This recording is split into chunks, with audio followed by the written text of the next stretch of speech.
बिहार एक ऐसा नाम जिसे सुनते ही सिर्फ 3 तरह के ख्याल दिमाग में आते हैं। पहला, सम्राट अशोक की गौरवशाली मगध की धरती, और दूसरा, कंट्री की IAS एंड IITs फैक्ट्री, और तीसरा, देश का सबसे पिछड़ा राज्य जहां ना तो शिक्षा की अच्छी व्यवस्था है और ना ही लॉ एंड ऑर्डर की समुचित सुरक्षा, जहां रोजगार के लिए हर घर का बबुआ दूसरे शहर जाता है या तो पूर्वजों की धरती पर फसल उगाता है। इस वक्त जहां देश के कोने कोने में इंडस्ट्रीज पहुंच रही है, वही आखिर बिहार में ऐसा क्यों है कि हर कंपनी या इंडस्ट्री जाने से कतराती रही है? क्यों आज भी बिहार के बेस्ट माइंड्स इंजीनियरिंग करके दूसरे शहर में रहने को मजबूर है? क्यों बिहार का बच्चा MBA नहीं लेकिन SSC, PCS और IAS की तैयारी करने पटना का रुख करता है? क्यों बिहार के गरीब और कम शिक्षित व्यक्ति को मजदूरी करने दिल्ली, गुजरात, पंजाब और कलकत्ता की ओर रुख करना पड़ता है? भारत की IAS और IITs फैक्ट्री बिहार है, यानी अपने देश का हर 10वां IAS बिहार से है। और IAS ही क्यों, टॉप क्लास IITians, इंजीनियर से लेकर IIM ग्रेजुएट्स तक सभी बिहार से ही ज्यादा निकलते हैं। एग्रीकल्चर सेक्टर में भी ग्रोथ करते हुए ये स्टेट इंडिया का 4th largest vegetable producing state और 8th largest fruit producing state है। बिहार के अचीवमेंट्स की इमारत यहीं तक लिमिटेड नहीं है। अगर हिस्ट्री उठाकर देखें तो नंदा डायनेस्टी और मौर्यन एम्पायर जैसे पावरफुल किंगडम का राइज भी इसी स्टेट से रहा है। ये बिहार की ग्लोरी ही है कि हमें यहाँ से गौतम बुद्ध और महावीर जैसे महान संत मिले हैं। साथ ही साथ चाणक्य, आर्यभट्टा जैसे ग्रेट स्कॉलर्स भी इसी स्टेट से रहे हैं।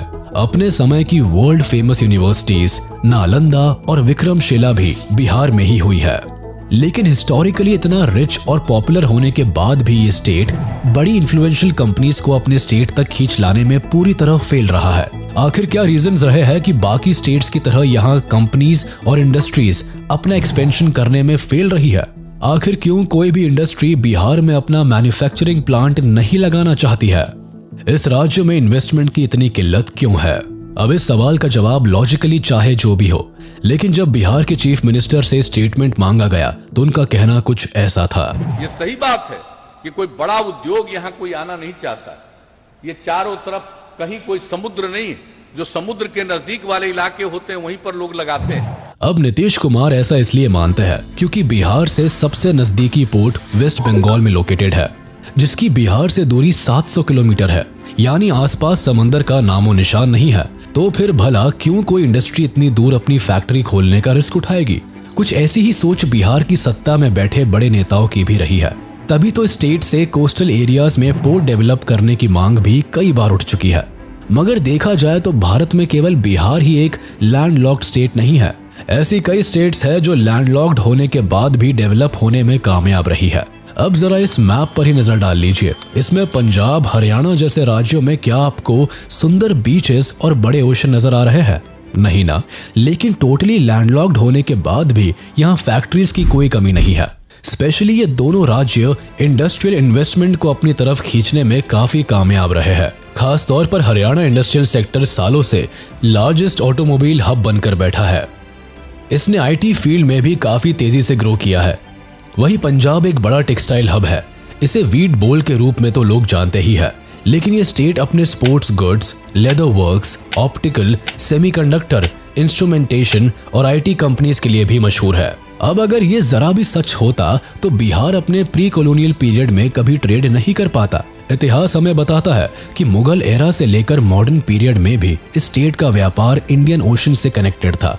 फर्टाइल लैंड होने की वजह से स्टेट के किसान रबी और खरीफ दोनों तरह की फसलें उगाते थे और इंडियन ओशन के जरिए उसे एक्सपोर्ट भी करते थे।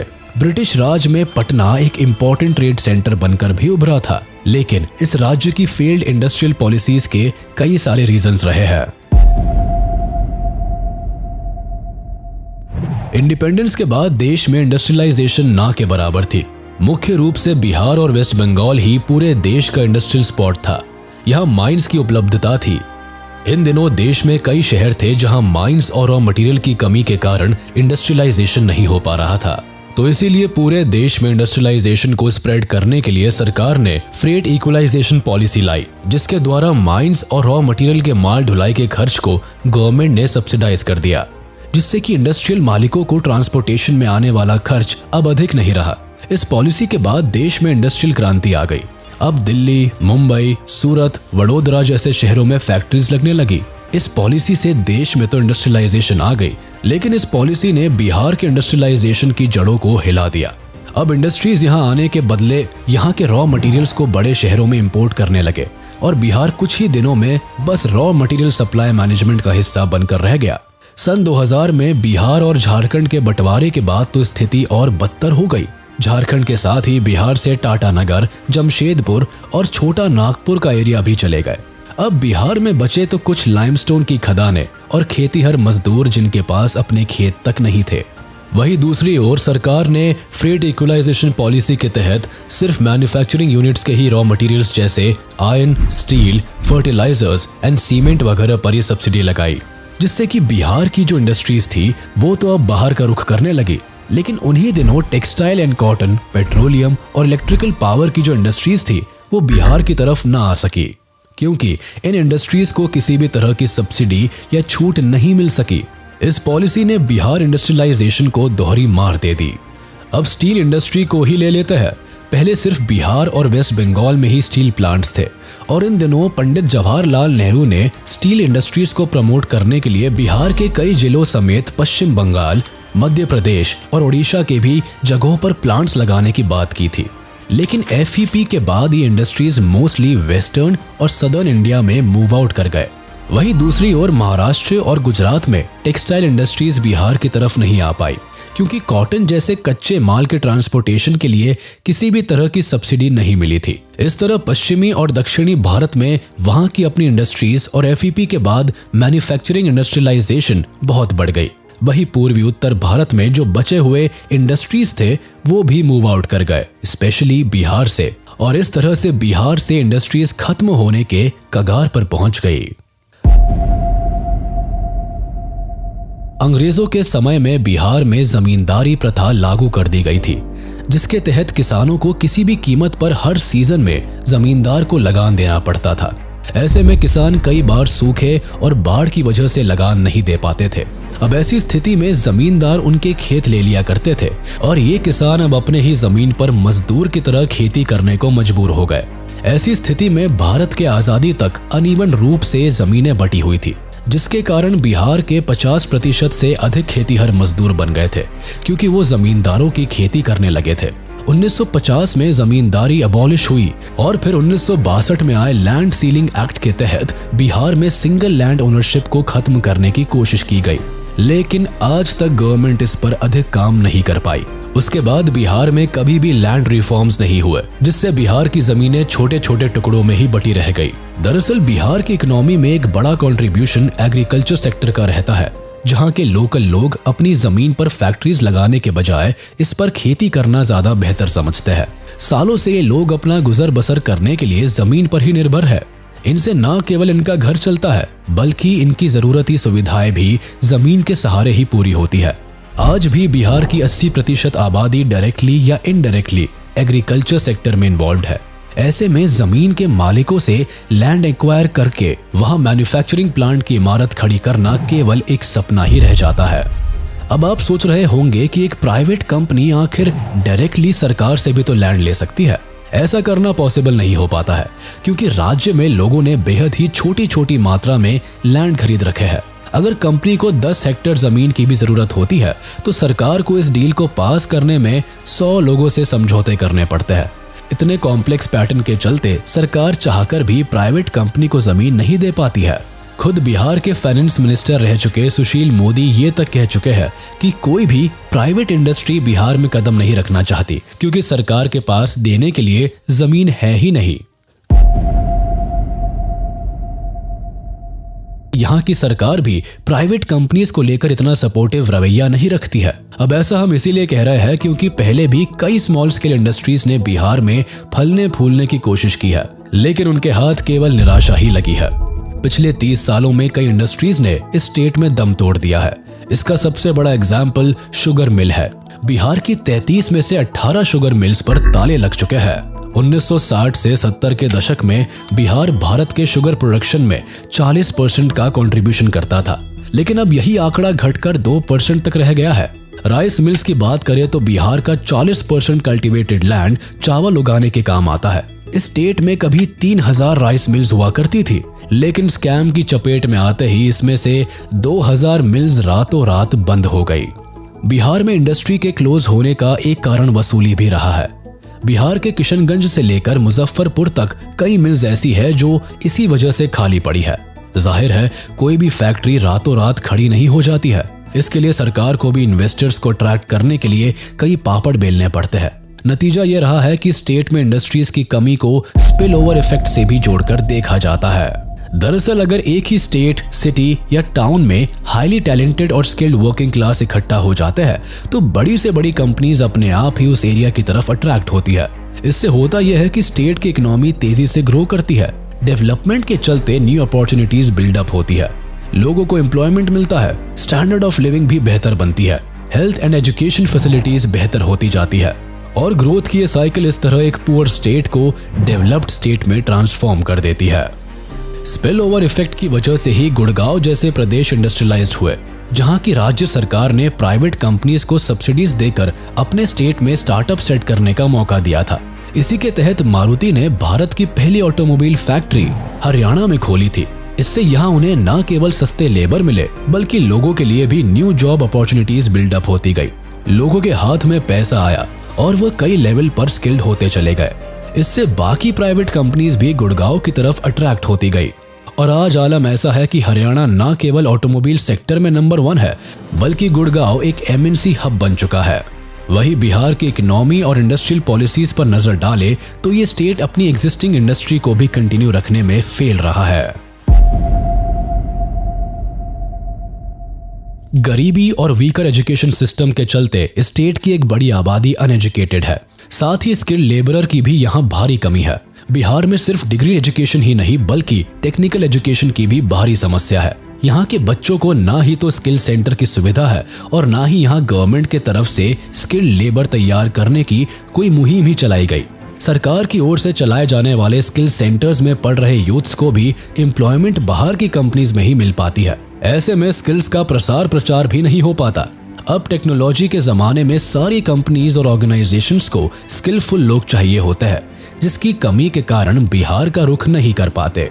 सत्ता में बैठी सरकारों ने कंपनीज को अपने राज्य तक खींच लाने के लिए पॉलिसीज तो कई बनाई है, लेकिन उन्हें इम्प्लीमेंट करने में पूरी तरह फेल रहे हैं। पिछले 30 से 40 सालों में बिहार गवर्नमेंट ने पॉलिसीज को काफी बदला है। 2006 में भी नीतीश कुमार ने इंडस्ट्रियल इंसेंटिव पॉलिसी बिहार में इंट्रोड्यूस की थी, जिसके चलते फैक्ट्री सेटअप करने के लिए कंपनी ओनर्स को सब्सिडी मुहैया कराई जानी थी, लेकिन ये पॉलिसीज प्रॉपर्ली इंप्लीमेंट नहीं हो पाई।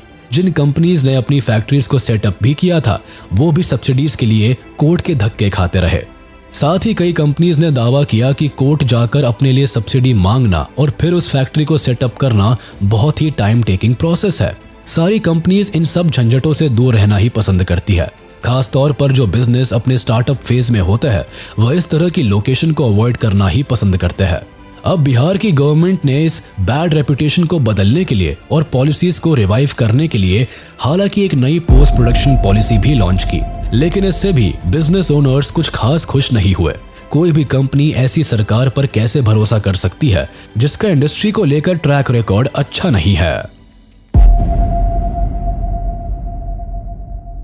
बिहार में जब आरजेडी ने अपनी सरकार बनाई तब इस दल के प्रमुख और बिहार के तत्कालीन मुख्यमंत्री ने बिहार में ऐसे राजनीतिक हालात पैदा किए जिससे ही बिहार का पूरा focus caste based social system को मैनेज करना हो गया और इंडस्ट्रियलाइजेशन ने बैक सीट ले ली। ऐसे में बिहार सिर्फ कंट्रोवर्शियल पॉलिटिकल कंडीशंस के लिए फेमस हो गया। स्थिति ऐसी बनी कि बिहार में जातिवाद की राजनीति के कारण बहुत ही अधिक क्राइम बढ़ गया और फिर इंडस्ट्रीज ने ऐसे पॉलिटिकल अनरेस्ट स्टेट में इन्वेस्ट करना कभी पसंद नहीं किया। बिहार की पॉलिटिक्स में सोशल जस्टिस एक बड़ा मुद्दा बन गया और इकोनॉमिक डेवलपमेंट डिस्कशन का मुद्दा ही नहीं रहा।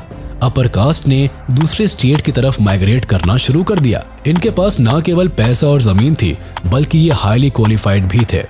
इनकी मदद से भी सरकार सोशल डेवलपमेंट प्रोजेक्ट पर काम कर सकती थी, लेकिन लालू यादव का डिसीजन था कि वह हाई प्रोफाइल ब्यूरोक्रेट्स को रिक्रूट ही नहीं करेंगे ताकि अपर कास्ट लोग इस पोजीशन पर ना बैठ सके।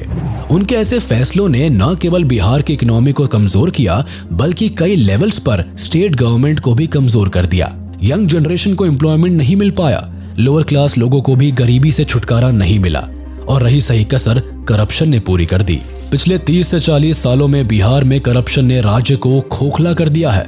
खुद इकोनॉमिक टाइम्स की रिपोर्ट्स बताती है कि बिहार में सरकारी नौकरी करने वाला छोटा बाबू भी करोड़पति है। यहाँ इंडस्ट्री इसलिए भी काम नहीं कर पाती है क्योंकि छोटे से छोटे लेवल पर काम कराने की रकम काफी बड़ी है। रेलवे, एजुकेशन सेक्टर से लेकर इंडस्ट्रियल सेक्टर में रिकॉर्ड तोड़ करप्शन है, जिसके चलते कई बड़ी इंडस्ट्रीज बिहार का रुख करने से भी कतराती है। लेकिन सवाल ये उठता है कि इस करंट सिनेरियो को कैसे बदला जा सकता है। आखिर कैसे बिहार एक पुअर स्टेट से हाई डेवलप स्टेट में ट्रांसफॉर्म हो सकता है। ब्रेन ड्रेन यानी कि प्रतिभा पलायन के परेशानी से भी बिहार जूझता रहा है, जो इसके इंडस्ट्रियलाइजेशन के राह में बाधा बनती रही है। यहाँ के बच्चे या तो यूपीएससी या पीएससी के परीक्षाओं की तैयारी करते हैं और या तो मेडिकल या इंजीनियरिंग करके बाहर चले जाते हैं। दूसरे राज्यों में इन्हें बेहतर लाइफस्टाइल और पेमेंट मिलता है, जिसकी वजह से यहाँ के लोग ही यहाँ अपनी सर्विसेज नहीं देना चाहते। बिहार के कई पूंजीपति भी इस राज्य में अपना व्यापार, कंपनी और फैक्ट्री नहीं खोलना चाहते। आज भी मुंबई, दिल्ली, कोलकाता और दूसरे शहरों में कई बिहारी पूंजीपति अपना बिजनेस चला रहे हैं और एम्प्लॉयमेंट्स जनरेट कर रहे हैं। नए जमाने में अब पढ़े लिखे बिहारी एंटरप्रेन्योर्स भी बैंगलोर और गुड़गांव जैसे शहरों को ही अपनी कर्मभूमि बना रखे हैं, जिससे कि स्टेट और भी नेग्लेक्ट होता जा रहा है। बदलते वक्त के साथ बिहार में भी अब बदलाव की बयार चली है। प्रदेश में शराब बंदी के बाद इंडस्ट्रियलाइजेशन को और धक्का लगा, लेकिन सरकार ने एथेनॉल के कई प्लांट्स लगाए और फाइनली बिहार में एक इंडस्ट्री के शुरू होने का बिगुल बजा है। देखने वाली बात है कि एथेनॉल के ये प्लांट्स बिहार में कितना ज्यादा इंडस्ट्रियलाइजेशन लेके आते हैं और एम्प्लॉयमेंट जनरेट करते हैं। इसके अलावा यहाँ सीमेंट्स की कई मैन्युफैक्चरिंग यूनिट्स भी सेटअप हुई है। लेकिन ये डेवलपमेंट्स बिहार के सालों से ठप हुई इकोनॉमिकल व्यवस्था को कितना सपोर्ट करेंगे, ये ध्यान देने की बात होगी। बिहार के इकोनॉमिक डेवलपमेंट चैलेंजेस ने आपको कितना सरप्राइज किया, हमें कमेंट सेक्शन में जरूर बताएं। वीडियो अच्छी लगी हो तो इसे लाइक, शेयर जरूर करें और चैनल को सब्सक्राइब करना ना भूलें।